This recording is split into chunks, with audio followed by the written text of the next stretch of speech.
Good morning. It is 14 August 2020 and you're listening to Shivangi, your news anchor from Vafara Media. Here we bring to you the latest updated news from around the world.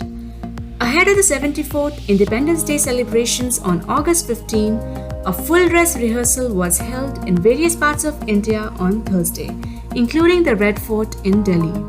Visuals showed personnel wearing masks and observing social distancing while marching to the tune of the band in view of the COVID-19 pandemic.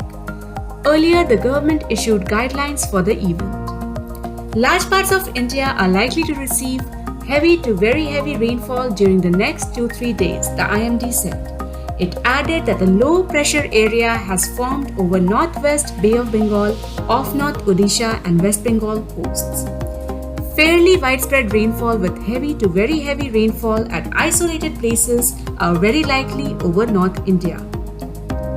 Prime Minister Narendra Modi today became the fourth longest serving Prime Minister in Indian history after surpassing late former Prime Minister Atal Bihari Vajpayee's combined tenure of 2,268 days.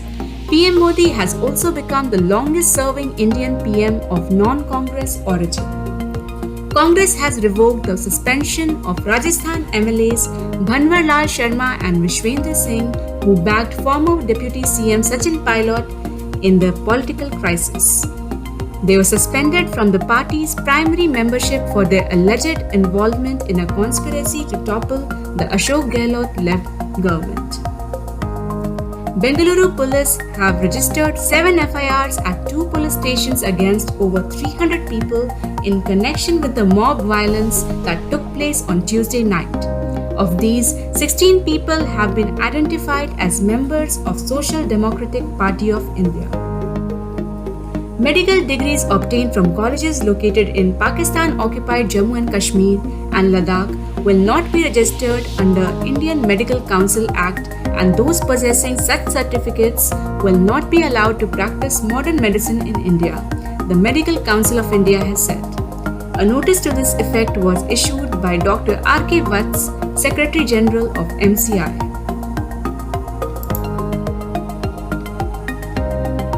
The Supreme Court has refused to pass an interim order on a petition seeking a stay on the merger of 6 BSP MLAs with the Congress in Rajasthan, which means they can take part in the trust vote.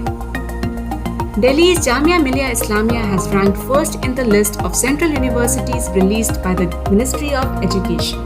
Jamia has secured the highest score of 90%, followed by the Rajiv Gandhi University of Arunachal Pradesh at 83% and Jawaharlal Nehru University at 82%. The ranking is based on an evaluation signed between the University, Ministry of Education and UGC. India's retail inflation rose to 6.93% in the month of July, beyond the RBI's upper limit of 6%, the data released by the Ministry of Statistics and Program Implementation showed. The food inflation, according to the Consumer Price Index data, was 9.62% in July.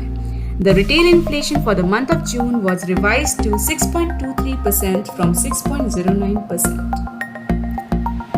India will fund the largest civilian infrastructure project in Maldives through $400 million line of credit and $100 million grant, External Affairs Minister S. Jaishankar announced on Thursday after a virtual meet with Maldives Foreign Minister Abdullah Shahid.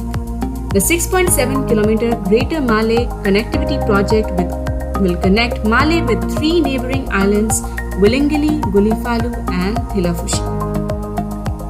Indian Air Force has deployed 2 light combat helicopters developed by Hindustan Aeronautics Limited in the Ladakh sector for operations at high altitude. The deployment comes amid border tensions between India and China. P.V. Ramanujam, a senior journalist and PTI bureau chief, died by suicide in Ranchi on Wednesday after allegedly being under work pressure. Twitter has rolled out its reply limiting feature for all users. Users will be able to choose if everyone can reply to their tweets or the people they follow or the ones they mention in the tweets. Tweets with limits on reply will be labeled and the reply icon will be grayed out for people who can't reply. I, Shivangi, will come with new updates tomorrow. Stay tuned with us. Have a great day ahead.